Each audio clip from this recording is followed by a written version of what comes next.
El barrio de Sant Roc de Badalona siempre ha sido un barrio con muchas asignaturas pendientes, desde sus orígenes. Espacios públicos degradados, viviendas pequeñas, constantes desahucios, realidades familiares desestructuradas, condiciones sociales, económicas y afectivas desfavorables, sobre todo para la infancia y los jóvenes, dificultades de inserción laboral, paro, economía sumergida y una realidad cultural diversa, pero con familias, con personas que no comparten espacios comunes, que no tienen momentos de cohesión y de construcción común.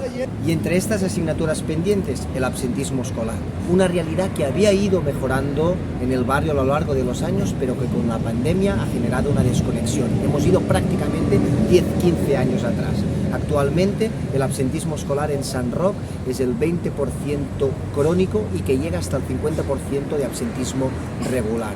Una realidad que no permite romper con la espiral de pobreza.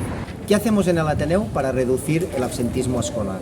Ponemos al niño, al joven en el centro de nuestra atención, pero tratándolo desde el carácter sistémico, cogiendo los otros agentes educativos, familia, entorno y escuela, e involucrando estos agentes en el proceso. Con las familias las empoderamos, las acompañamos, las hacemos partícipes, les damos herramientas para que puedan acompañar mejor a sus hijos e hijas. Y con la escuela trabajamos en coordinación, con reuniones de seguimiento y detectando aquellos casos de mayor absentismo escolar. Y con los niños y jóvenes trabajamos de forma individualizada. Con los jóvenes, con espacios de refuerzo escolar, acompañamiento educativo, favoreciendo el éxito académico de cada uno de ellos. Y con los niños y niñas favoreciendo el conocimiento de aquellos elementos esenciales, la lectoescritura, el conocimiento matemático, trabajando las habilidades sociales y los hábitos.